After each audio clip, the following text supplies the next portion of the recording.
कधीकधी जनतेनं अपेक्षेपेक्षा जास्त झोळीत टाकलं की मग हव्यास वाढतो. भाजप आणि एकनाथ शिंदेंच्या शिवसेनेचं नेमकं तेच झालंय. जनतेनं त्यांना इतकं भरभरून मतदान केलं की आता या दोघांमध्ये वर्चस्वाची लढाई सुरू झालेली आहे. येत्या काळामध्ये मुंबई महानगरपालिकेमध्ये काही वेगळी गणितं तुम्हाला दिसली तर आश्चर्य वाटू देऊ नका, कारण चर्चा आहे ती भाजप आणि ठाकरेंच्या शिवसेनेच्या युतीची. ऐकायला थोडं अशक्य वाटतं, पण जर गेल्या 5 वर्षातल्या राजकारणावरती महाराष्ट्रातल्या तुम्ही नजर टाकली, तर या महाराष्ट्रामध्ये आता काहीही शक्य नाही हे पटतं. त्यामुळे ही युती अशक्य अजिबात नाहीये. कारण शिंदे जरा वेगळ्या मूडमध्ये आहेत. कल्याण, डोंबिवली, ठाणे, उल्हासनगर, नवी मुंबई शिंदेंना त्या ठिकाणी भरभरून यश मिळालंय आणि त्यामुळं त्यांचा आत्मविश्वास जो आहे तो दुणावलेला आहे. आणि याच आत्मविश्वासातून शिंदे भाजपशी लढतायत. त्याच भाजपशी ज्या भाजपनं शिंदे सेनेला जन्म दिलाय असं बोललं जातंय. भाजप काय करू शकते याची पूर्ण कल्पना असतानाही शिंदे भाजपला हलक्यात का घेतायत हा प्रश्न आहे. कल्याण डोंबिवलीमध्ये त्याची झलक आपल्याला दिसून आली आणि त्यामुळं भाजपही काही वेगळा पर्याय अवलंबत आहे का, आणि हा वेगळा पर्याय ठाकरेंच्या शिवसेनेचा असण्याची किती शक्यता आहे.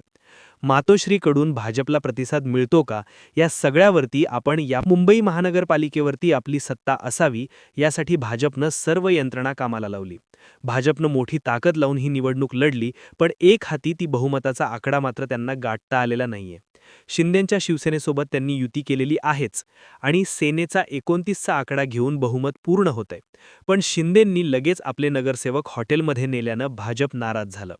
वरिष्ठांनीही नाराजी व्यक्त केली. दुसरीकडे एकनाथ शिंदे यांनी कल्याण डोंबिवलीमध्ये महायुतीच्या पाशवी बहुमत असूनही स्वबळावरती सत्तेचे प्रयत्न सुरू केलेले आहेत आणि त्यासाठी ठाकरेंचे मनसेचे नगरसेवक हाताशी घेऊन स्वतःचा सत्ता स्थापनेचा डाव टाकलाय. भाजपसोबत असा उघड गेम करण्याची तयारी शिंदे सेना आणि त्यातही श्रीकांत शिंदे करतायत. उल्हासनगरमध्येही तेच झालं, बदलापूरमध्येही तेच झालं. ठाण्यात तर शिंदेंना क्लिअर कट बहुमत आहे. म्हणजे मुंबईमध्ये शिंदेंशिवाय भाजप सत्ता स्थापन करू शकत नाही आणि इतर महानगरपालिकांमध्ये शिंदे स्वतःच धुरंधर समजतात, भाजपला दूर सारण्याचा प्रयत्न करताय हे स्पष्ट दिसतंय. त्यामुळं भाजपनंही आता इतर पर्यायांवरती विचार करायला सुरुवात केल्याचं कळतंय. जर शिंदे कल्याण डोंबिवली ठाणे उल्हासनगरमध्ये भाजपसोबत उघड खेळ करत असतील तर भाजप गप्प बसणाऱ्यातला पक्ष नाहीये. भाजपच्या काठीचा आवाज येत नाही, वळ उठल्यावरती कळतं नेमकं कुठे मारून गेलाय ते. त्यामुळं भाजपच्या समोर मुंबई महानगरपालिकेमध्ये पुन्हा ठाकरेंचा पर्याय उभा राहतोय. शत्रूचा शत्रू आपला मित्र हे सूत्र राजकारणामध्ये लागू पडतं. शिंदे सेनेचा जन्मच मुळात यातून झालाय. आता ठाकरे भाजपला पुन्हा साथ देते का, हा प्रश्न सगळ्यांच्या मनात आहे आणि त्याचं उत्तर संजय राऊतांनी अगदी 2 दिवसांपूर्वी दिलेलं आहे. जिथे अत्यंत अस्थिरता आहे तिथे आम्ही भाजपसोबत निर्णय घेऊ, पण शिंदे सेनेसोबत कधीही जाणार नाही, असं मोठं वक्तव्य खासदार संजय राऊत यांनी केलेलं आहे. त्यामुळं इथे संजय राऊतांनी भाजपला अप्रत्यक्ष टाळी दिलेली आहे. मागे एकदा उद्धव ठाकरे म्हणाले होते की देवेंद्र फडणवीसांनी जर मातोश्रीवरची टीका बंद केली तर आमचं दार त्यांच्यासाठी उघडं आहे.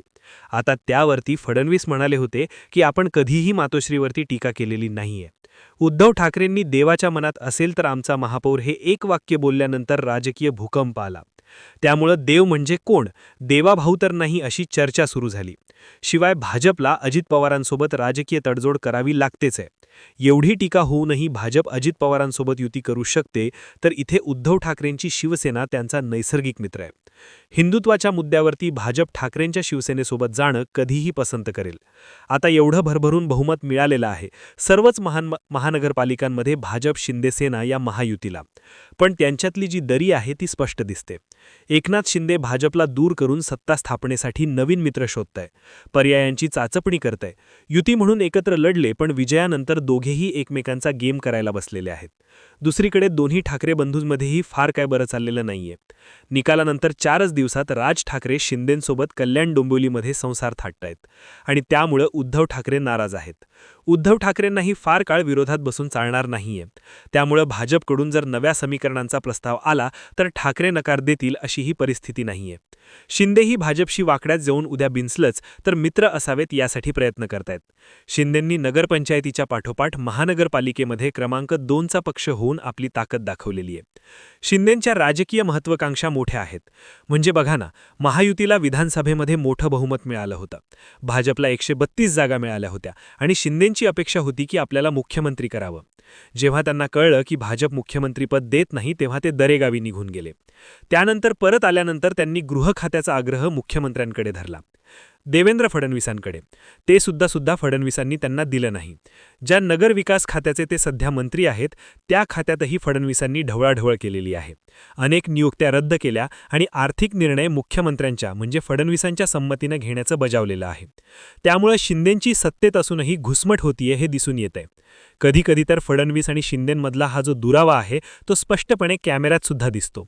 लाडकी बहीण योजनेच्या श्रेयवादाचा मुद्दा देखील चांगलाच पेटलेला होता.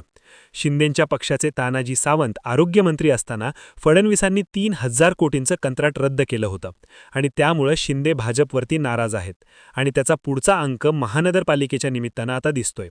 शिंदेंचा मूड भाजपसोबत जाण्याचा नाहीये.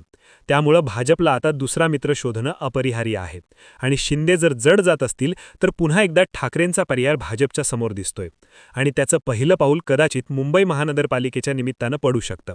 तुम्हाला काय वाटतं? मुंबई महानगरपालिकेमध्ये कोणती युती होईल?